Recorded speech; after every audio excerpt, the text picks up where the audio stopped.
नमस्कार दोस्तों, this is the part second of our series preamble through MCQs. And अगर आप लोगों ने पार्ट फर्स्ट नहीं देखा है तो उसका लिंक डिस्क्रिप्शन बॉक्स के अंदर है, you guys can check it from there. दोस्तों, अगर आपको DU LLB की प्रिपरेशन से रिलेटेड कोई भी डाउट आता है, कोई भी क्वेरी है, you guys can ask me in the Instagram, you guys can ask me through emails, or you guys can directly comment on the video। And दोस्तों, जैसा कि मैंने लास्ट वीडियो के अंदर भी बताया था कि आपको हैंडआउट लेकर के बैठना है, तो अगर आपके पास हैंडआउट नहीं है तो आप लोग उसको डाउनलोड कर सकते हैं, जिसका लिंक मेरे टेलीग्राम चैनल पे नीचे दिया हुआ है। तो दोस्तों, अब स्टार्ट करते हैं हमारे आज के वीडियो को।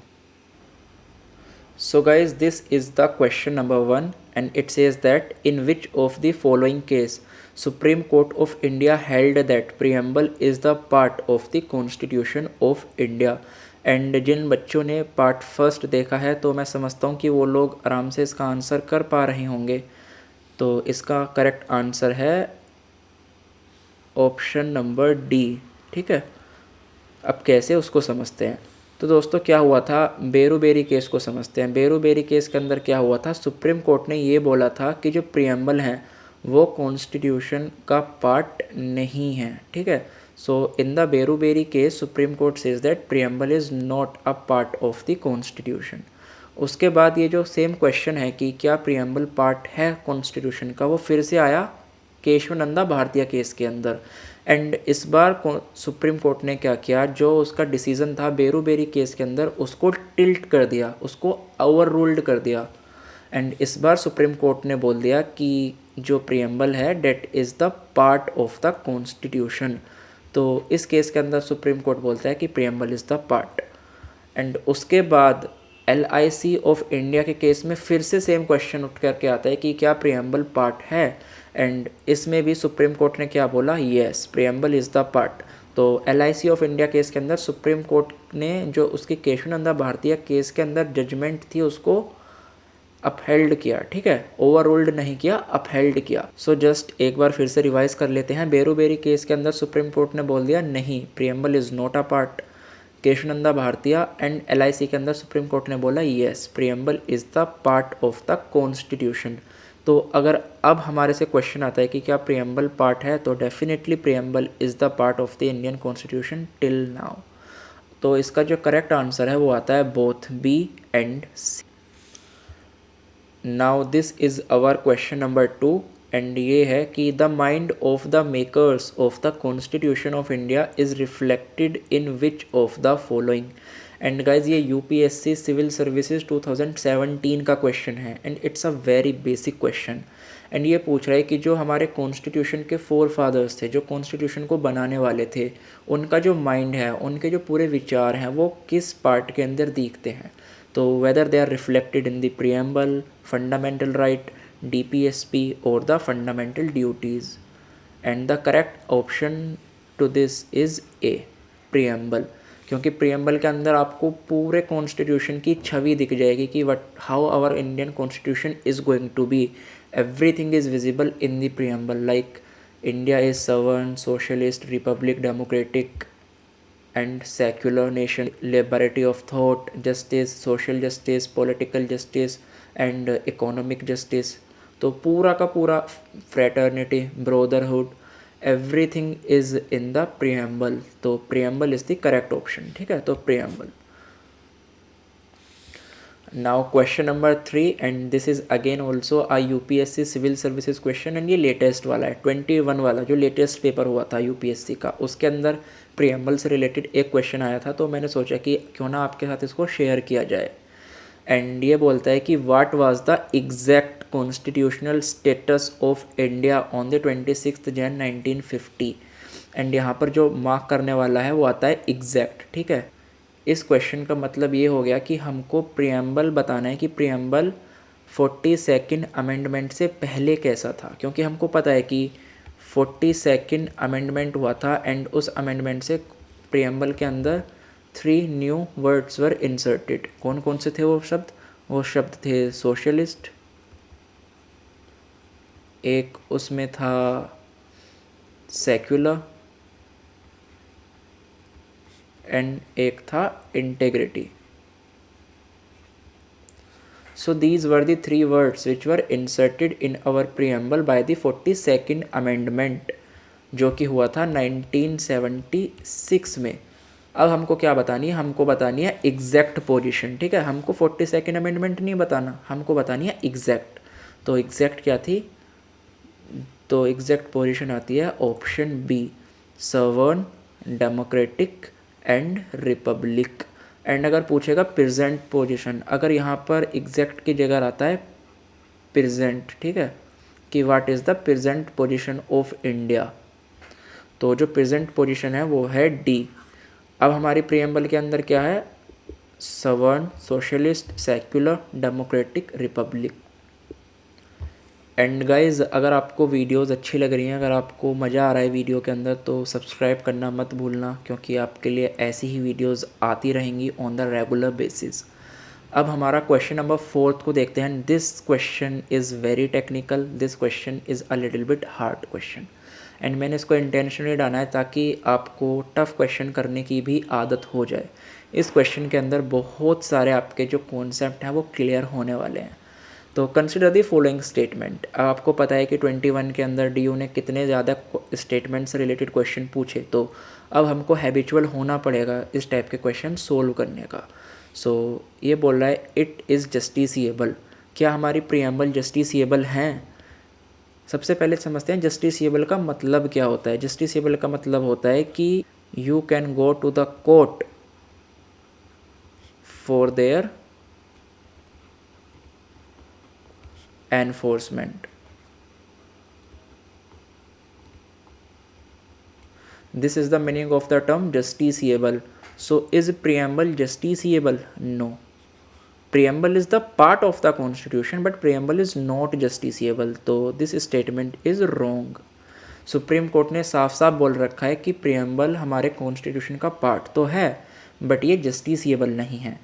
अगर प्रियम्बल के अंदर जो लिखा हुआ है उसको अगर फॉलो नहीं किया जा सकता है तो आप कोर्ट में नहीं जा सकते एंड ये नहीं बोल सकते look this is in our constitution and this is not being followed, तो टेक सम एक्शन। ऐसा आप नहीं कर सकते because it is non justiciable. वहीं पर जो हमारे फंडामेंटल राइट होते हैं दे आर जस्टिसिएबल, ठीक है। हमारे एफआर्स क्या होते हैं, जस्टिसिएबल होते हैं कि आप कोर्ट में जा सकते हैं अंडर आर्टिकल 32। तो अब बात करते हैं अपने option number B, statement B की। It can not be amended. ये कह रहा है कि प्रियम्बल को आप अमेंड नहीं कर सकते, तो ये तो गलत है। प्रियम्बल को अमेंड किया जा सकता है just like any other part of the constitution using article 368। तो this is also a wrong statement, preamble amend हो सकती है। तीसरा आता है it is neither a source of power to the legislature nor a prohibition upon the powers of the legislature. ना ही ये पार्लियामेंट की पावर को बढ़ाता है ना ही उनको कम करता है, and this is a true statement. So this is a true statement. तो मैंने दोस्तों आपको फर्स्ट वीडियो के अंदर बताया था कि जब भी हम स्टेटमेंट वाले क्वेश्चन करते हैं तो हमको मार्क करना चाहिए वेदर इट इज़ ट्रू और नॉट। जैसे मैंने यहाँ पर राइट एंड रॉन्ग के निशान लगाए हैं, आपको भी सेम इसी तरीके से इनको सोल्व करना है, जिससे आप गलती करने के चांसेस को मिनिमाइज़ कर लेंगे, ठीक है। अदरवाइज़ बहुत गलतियाँ होती हैं इस क्वेश्चन में एंड टाइम भी बहुत लगता है। तो अगर आपको ईजिली कम समय के अंदर बिना किसी मिस्टेक के सोल्व करना है तो इस तरीके से मार्क ज़रूर करा करें। अब देखते हैं ऑप्शन को कि हमसे क्वेश्चन ने पूछा क्या है, डिमांड क्या है क्वेश्चन की। सो क्वेश्चन के अंदर पूछा गया है कि विच of the following option is और आर नॉट करेक्ट, एंड यहाँ पर ध्यान दीजिए नॉट, ठीक है, हमको बताना है कि करेक्ट नहीं है। अब यहाँ पर बहुत बच्चे गलती करेंगे, यहाँ पर डेफिनेटली बता रहा हूँ बहुत गलतियाँ होती हैं बच्चों से। हमको नॉट पे ध्यान देना है, नहीं है। तो इसका जो ऑप्शन है वो है सेकंड, ए एंड बी, क्योंकि ये नॉट पूछ रहा है ना कि गलत हैं, which are not correct. So A is not correct, B is also not correct, so the answer is A and B only. And let's say अगर यहाँ पर नॉट नहीं होता, अगर ये नॉट नहीं पूछता, ये पूछता कि कौन से ऑप्शन करेक्ट हैं, तो यहाँ पर आ जाता सी ओनली, ठीक है। तो फिर इसका आंसर हो जाता सी only. So this is how the examiner will play games with you and you have to be very conscious while solving such questions, क्योंकि अगर एक भी गलती हुई तो पूरा मेरिट का हिसाब बिगड़ सकता है। तो आपको बहुत ज़्यादा प्रिसाइज रहना पड़ेगा अपने आंसर्स में। तो अब मूव आउट करते हैं अपने नेक्स्ट एंड फिफ्थ क्वेश्चन की तरफ, and which is by the way a last question. So this is question number fifth, a very easy question, but I thought कि आपको जानना चाहिए। In which of the following case Supreme Court of India held that preamble can be amended under Article 368 of the Constitution of India? तो हमें case law का नाम बताना है जब सुप्रीम कोर्ट ने ये बोला था कि प्रियम्बल को अमेंड किया जा सकता है। And the correct option to this is A, Kesavananda Bharati case versus union of India. इसके अंदर सुप्रीम कोर्ट ने बोला कि yes, preamble is the part of the Constitution, you can amend it just like any other part of the constitution using article 368। But यहाँ पर एक चीज़ ध्यान देनी है कि that amendment should not disturb the basic structure of the constitution, और I should say that कि वो जो amendment होगा that should be in accordance with the basic structure, वो basic structure को violate ना करे। तो should not violate the doctrine of